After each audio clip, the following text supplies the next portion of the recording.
পুরা বাড়িতে যে মিষ্টির ঐতিহ্যটা সেটা আপনার দাদাই করছে। দাদাই করছে। আরো দুই একজন ছিল তারা নাই এখন এইটার ব্যবসাটা আমি কি ধরে রাখছি। আসসালামু আলাইকুম, ক্যানভাস অফ ট্র্যাডিশন চ্যানেলে সবাইকে স্বাগতম। আজ আপনাদের জন্য আরেকটি ভিন্নধর্মী ভিডিও নিয়ে হাজির হয়েছি, আর সেটি হচ্ছে 200 বছরের ঐতিহ্য টাঙ্গাইলের পোড়াবাড়ির চমচম নিয়ে। দর্শক দেখতে থাকুন। প্রথমে আমরা যাব টাঙ্গাইলের 200 বছরের ঐতিহ্য যে পোড়াবাড়ির গ্রাম থেকে মিষ্টির উৎপত্তি হয়েছিল সেই গ্রামে। ঐতিহ্য আর বাংলার লোকসংস্কৃতি ইতিহাসের উত্তরাধিকার টাঙ্গাইল জেলা। ঐতিহ্যবাহী এ জনপদের লোক ঐতিহ্য নিয়ে প্রবাদে বলা হয়, চমচম টমটম ও শাড়ি এই তিনে টাঙ্গাইলের বাড়ি। চলে আসলাম সেই পোড়াবাড়ি বাজারে। এই পোড়াবাড়ি বাজার অবস্থিত ধলেশ্বরী নদীর পাড়ে। পোড়াবাড়ির চমচমের সঙ্গে জড়িয়ে রয়েছে প্রায় 200 বছরের পুরনো ইতিহাস বলছে, স্বর্গীয় বাঙালি চন্দ্র গৌড় ও স্বর্গীয় কোসাই চন্দ্র গৌড় এই দুই ভাই মিলেই ব্রিটিশ আমলে আসাম থেকে টাঙ্গাইলের যমুনা নদীর তীরবর্তী পোড়াবাড়িতে আসেন। তারাই প্রথম যমুনার পানি ও গরুর খাঁটি দুধ দিয়ে প্রথমে চমচম তৈরির কাজ শুরু করেন। তাদের ওই বংশধরের খোঁজে আমরা গিয়েছিলাম পোড়াবাড়ি গ্রামে। পোড়াবাড়ির বাজারের পাশেই রয়েছে তাদের বংশধর। সেখানে গিয়ে দেখলাম স্বর্গীয় বাঙালি চন্দ্র গৌড় ও স্বর্গীয় কোসাই চন্দ্র গৌড়ের নাতি প্রদীপ চন্দ্র গৌড় এখনও তাদের ঐতিহ্য ধরে রেখেছেন। গিয়ে দেখলাম মিষ্টি বিক্রির জন্য নিয়ে যাওয়া হচ্ছে।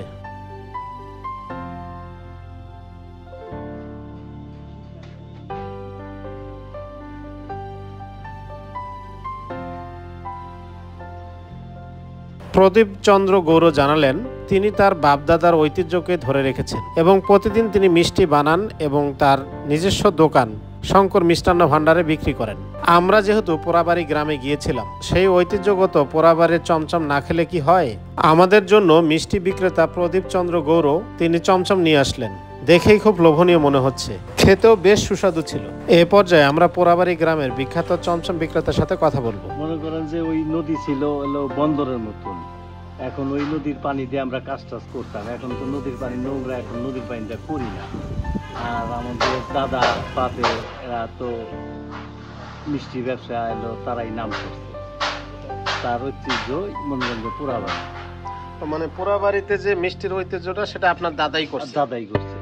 আরো দুই একজন ছিল তারা নাই এখন এইটার ব্যবসাটা আমি কি ধরে রাখছি।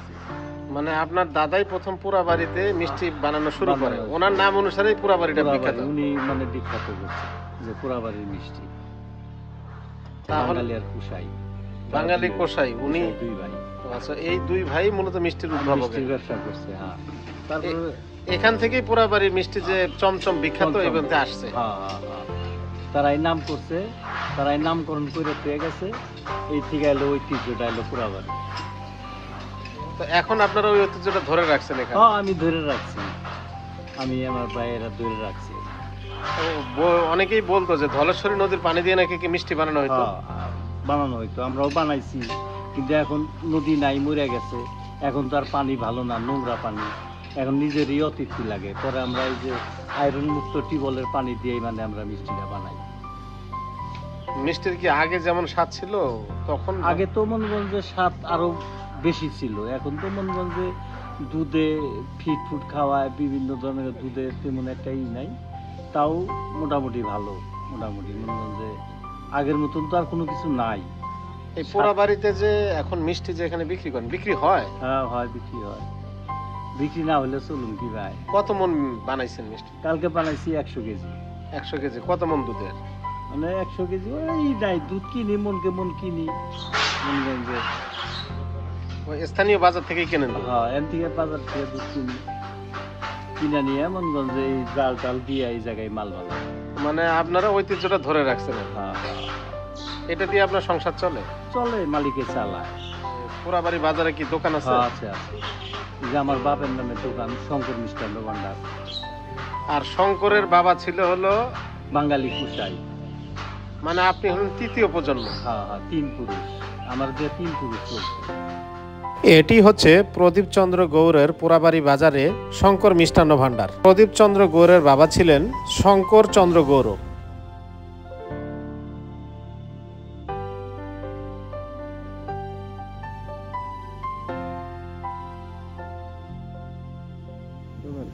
এই সেই ধলেশ্বরী নদী, যে নদীর পানি দিয়ে চমচম তৈরি করা হতো। এখন আপনাদেরকে আরেকটি মজার জিনিস দেখাবো। পোড়াবাড়ি গ্রামের পোড়াবাড়ি বাজারে অনেক বড় একটি দুধের বাজার বসে। এই বাজারে দুধ আসে ধলেশ্বরী নদীর বিভিন্ন চর থেকে। এই বাজার 1 ঘন্টা স্থায়ী হয়, 11টা থেকে 12টা পর্যন্ত। মূলত টাঙ্গাইলে যারা মিষ্টি বানিয়ে থাকেন তারাই মূলত এই বাজার থেকে দুধ সংগ্রহ করেন। এত অল্প সময়ে পোড়াবাড়ি বাজারে প্রায় 70 থেকে 80 মণ দুধ বিক্রি হয়।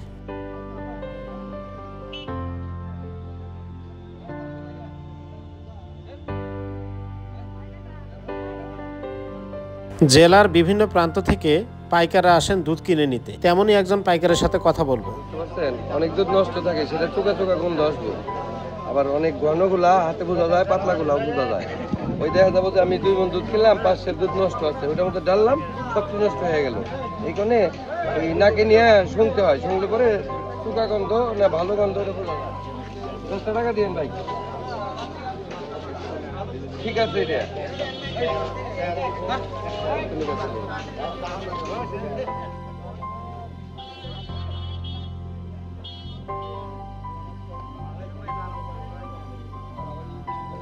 আপনারা দেখতে পাচ্ছেন পুরো দমে জমে উঠেছে দুধের বাজার।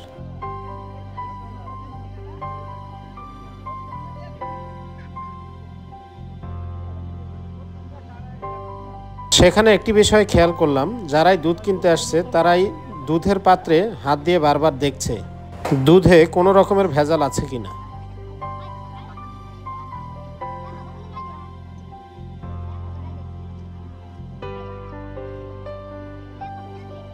আরেকজন পাইকারের সাথে কথা বলবো। ঠিক নাই তো হিসাব। ধরেন যে কত মণ বিক্রি হবে? ও এখানে 70-80 মণ আমদানি।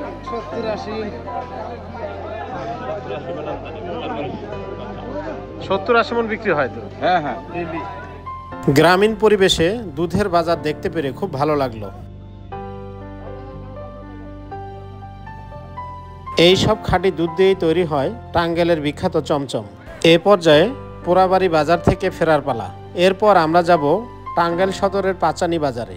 এখন আর পোড়াবাড়ির সেই জৌলস নেই। বর্তমানে টাঙ্গাইলে মিষ্টিপট্টি হিসাবে খ্যাতি পাওয়া শহরের পাচানি বাজারের মিষ্টির দোকানগুলোতেও চমচম তৈরি ও বিক্রি হচ্ছে। এখানকার প্রতিটি মিষ্টির দোকানেই এখন নির্ভেজাল পোড়াবাড়ির চমচম পাওয়া যায়। এই পাচানি বাজারে প্রায় অর্ধশত মিষ্টির দোকান রয়েছে। আমরা এখন টাঙ্গাইল শহরের পাচানি বাজারে প্রবেশ করছি। 2013 সালের 9 জানুয়ারি টাঙ্গাইলের পোড়াবাড়ির চমচমকে জিআই পণ্য হিসেবে স্বীকৃতি দিয়েছে। এই স্বীকৃতি পাওয়ায় খুশি চমচম ব্যবসায়ীরা। পাচানি বাজারের মিষ্টির উল্লেখযোগ্য দোকানসমূহ হচ্ছে গোপাল মিষ্টান্ন ভাণ্ডার, পোড়াবাড়ি মুসলিম মিষ্টান্ন ভাণ্ডার, টাঙ্গাইল সুইটস ও জয়কালী মিষ্টান্ন ভাণ্ডার। দর্শক, এ পর্যায়ে আপনাদেরকে দেখাবো টাঙ্গাইলের পোড়াবাড়ির চমচম কিভাবে তৈরি হয়।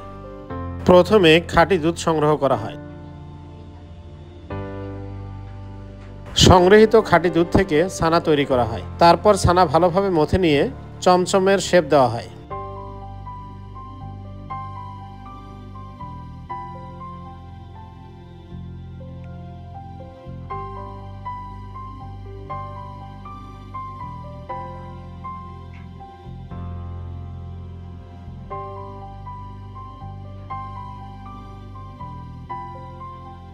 এই যে দর্শক দেখতে পাচ্ছেন, ছানা কেটে কিভাবে চমচমের শেপ দেওয়া হচ্ছে।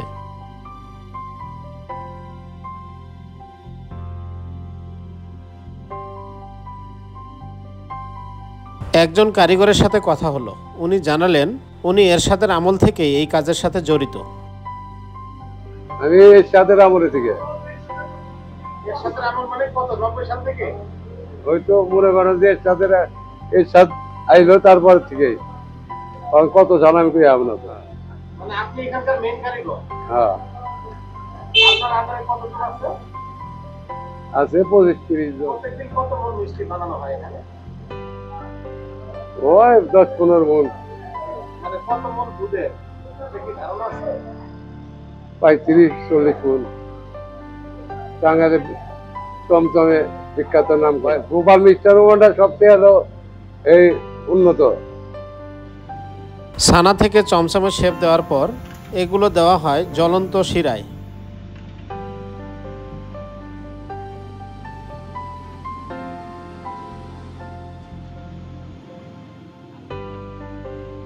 শিরায় দেওয়ার পর কিছুক্ষণ পর পর এইভাবে নাড়তে হয়।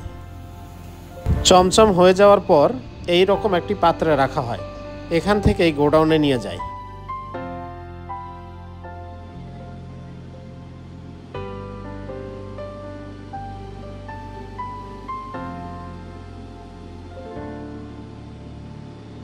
আমি যতক্ষণ সেখানে ছিলাম ঘুরে ঘুরে দেখলাম একটি চড়া শেষ হওয়ার পর নতুন করে আবার মিষ্টির চড়া বসানো হচ্ছে।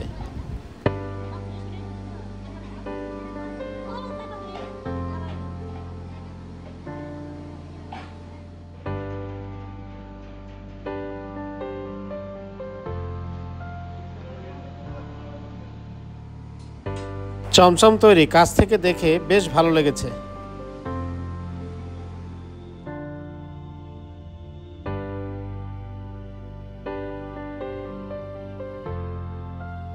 এই যে চড়াটা দেখতে পাচ্ছেন এটি হচ্ছে রসগোল্লা।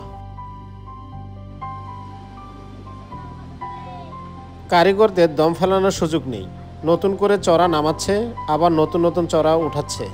দেখে মনে হলো বিশাল এক কর্মযজ্ঞ।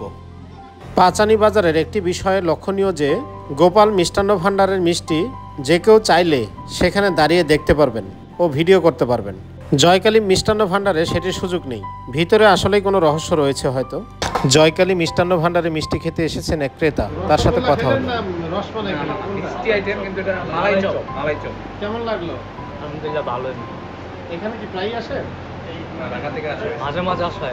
মানে জয়কালীতে যে খাইলেন মিষ্টি কেমন? আলহামদুলিল্লাহ ভালো। আমরা বাসার জন্য নিয়ে যাই প্রতিবারই। এর আগেও আমি আমার ভাতিজা হয়েছে তখন নিয়ে গেছিলাম, প্রায় 52 কেজির মতো নিয়ে গেছি। আমার আম্মা সবসময় এখান থেকে নেয়। আমার জয়কালী থেকে নেয়? হ্যাঁ, আমার বাসা তো এখানে নানুর বাসা আর কি, তো আম্মা এখান থেকে নিয়ে যায় সব। আজকে কত কেজি নেবেন? আজকে নিয়ে নিছি অলরেডি, এরকমই 7-8 কেজির মতো নিয়ে নিছি। এটা নিয়ে আবার ঢাকা চলে যাব। জয়কালী মিষ্টির দোকানে হরেক রকমের মিষ্টি দেখা গেল। তুলনামূলক অন্য যে কোনো দোকানের তুলনায় জয়কালীতে একটু দাম বেশি মনে হলো।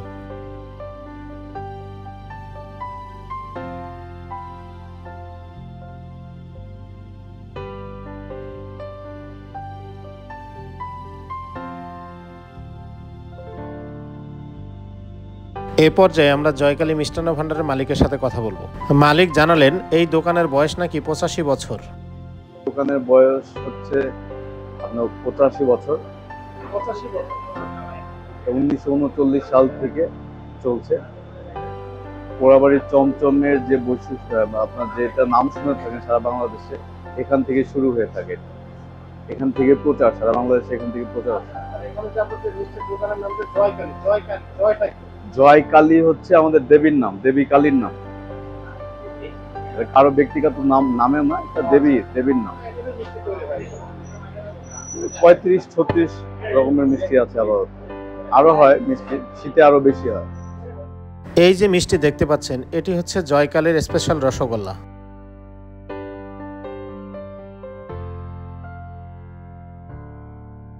আমরা শুধু ভিডিওই করিনি, নিজেও খেয়ে দেখেছি। আমরা সেখানে মালাই চপ খেয়েছিলাম। মালাই চপ বেশ সুস্বাদু ছিল, তবে দাম তুলনামূলক অনেক বেশি ছিল।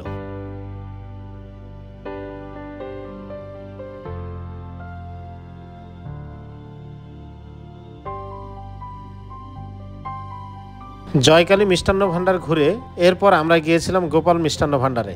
গিয়ে দেখলাম অনেক ভিড়।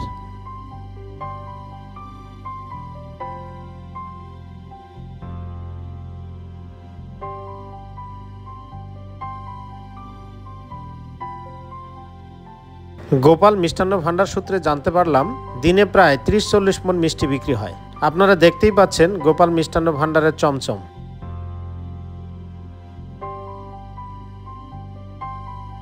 আমি দাঁড়ানো অবস্থায় দেখতে পেলাম প্রচুর মিষ্টি বিক্রি হচ্ছে এবং প্রতি কেজি চমচমের দাম 350 টাকা। দুইজন ক্রেতার সাথে কথা হলো, এর মধ্যে একজন জানালেন টাঙ্গাইলের গোপাল মিষ্টান্ন ভাণ্ডারের চমচম নাকি অনেক স্বাদ। মানে এখানে অনেক মিষ্টির দোকান, আপনি এখান থেকে নিচ্ছেন? এখান থেকে রেগুলার। এই মিষ্টিটা ভালো ভালো দেখি তো আসছি। হ্যাঁ, এই জায়গায় টাঙ্গাইলে। কত বছর থেকে মিষ্টি নেন এখান থেকে? কত বছর বলতে মানে প্রায় আসা হয়। অনুষ্ঠানের জন্য আজকে 30 কেজি মিষ্টি নিতে। 30 কেজি? কত টাকা কেজি এখন মিষ্টি? 350 টাকা কেজি। 30 কেজি মিষ্টি প্রোগ্রামের জন্য? অনেক মিষ্টির দোকান আছে, এখান থেকে নিচ্ছেন যে? কারণ টাঙ্গাইলে গোপাল অনেক ভালো মিষ্টি, অনেক ভালো বানায়। এদের মিষ্টি ভালো? হ্যাঁ, আনার পরিমাণটা বেশি থাকে। তাহলে এখান থেকেই মিষ্টি নেন সবসময়? হ্যাঁ, এই যে পরশু দিনও 20 কেজি নিয়ে গেছি, আজকে আবার 30 কেজি। টেস্ট কেমন? অনেক ভালো। যেদিকেই তাকাই শুধু চমচম আর চমচম।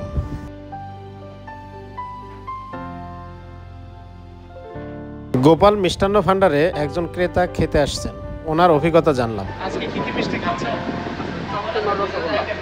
চমচম আর রসগোল্লা। রসগোল্লাটা কেমন? দুটোই ভালো। প্রায়ই আসে? হ্যাঁ, এখানে টাঙ্গাইলের মধ্যে কি গোপালের মিষ্টিটাই ভালো? গোপাল আর হচ্ছে জয়কালী দুটোই ভালো। আপনি দুটোতেই খান? আজকে গোপালে খাচ্ছেন? টাঙ্গাইল পাচানি বাজারে গেলেই দেখা যায় এরকম দৃশ্য, কেউ বা ছানা কাটছে, কেউ বা মিষ্টি তৈরি করছে। আমরা পাচানি বাজার থেকে বের হয়েই একটি মিষ্টির দোকান দেখতে পেলাম, নিউ তৃপ্তি সুইটস। এখানকার চমচম নাকি ভালো হয়। সেখানকার চমচম খেয়ে দেখলাম, কিন্তু সকালে যে পোড়াবাড়িতে গিয়েছিলাম, পোড়াবাড়ি গ্রামের চমচম আর টাঙ্গাইলের পাচানি বাজারের চমচম আমার কাছে বেশ পার্থক্য মনে হয়েছে। পাচানি বাজারের চমচমের তুলনায় পোড়াবাড়ি গ্রামের চমচম বেশ ভালো। আর দামের কথা যদি বলতে যাই, পাচানি বাজারের চমচমের কেজি হচ্ছে 350 টাকা, আর পোড়াবাড়ি গ্রামের চমচম হচ্ছে 250 টাকা।